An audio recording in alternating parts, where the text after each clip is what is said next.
Définir un objectif. Quelle que soit notre façon de concevoir la vie, nous nous fixons tous des objectifs. Que ce soit rester allongé sur son canapé, manger dans un fast-food tous les samedis soirs, ou se remettre en forme pour l'été. Pour autant, afin qu'un objectif soit efficace et bien mené, il faut se fixer un objectif précis. Pourquoi se fixer un objectif ? Nous ne pouvons avancer ou agir sans intention précise.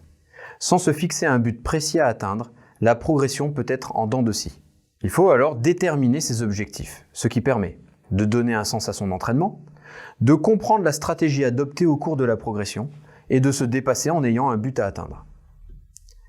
Ne pas se fixer d'objectifs, au contraire, risque d'entraîner une baisse de la motivation, des aléas dans la régularité et l'accomplissement des entraînements.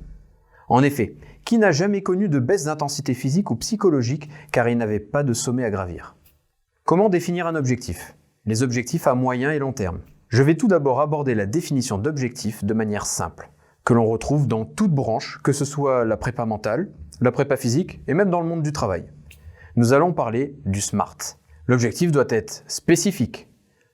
L'objectif doit être formulé de façon positive. On ne peut pas dire « je ne veux plus avoir mal », mais « je souhaite me sentir bien au quotidien ».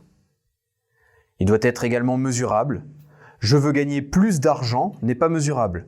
On peut utiliser des indicateurs qui sont physiques, émotionnels ou des actions concrètes que je vais mener. Quand je serai serein, je me sentirai bien physiquement, bien dans ma tête et je pourrai accomplir plein de choses dans ma vie. On utilise un adverbe pour essayer de quantifier cette mesure. Il doit être également atteignable. Au quotidien, le matin, pour un moment précis, l'objectif est imaginé dans un contexte bien précis, respectueux de l'entourage du sportif. L'objectif doit être également réaliste.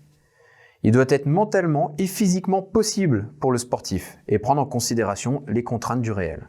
Et l'objectif doit être également temporel. Il doit être défini dans le temps. À ce SMART, nous pouvons rajouter également un E qui correspondrait à l'écologie et l'économie.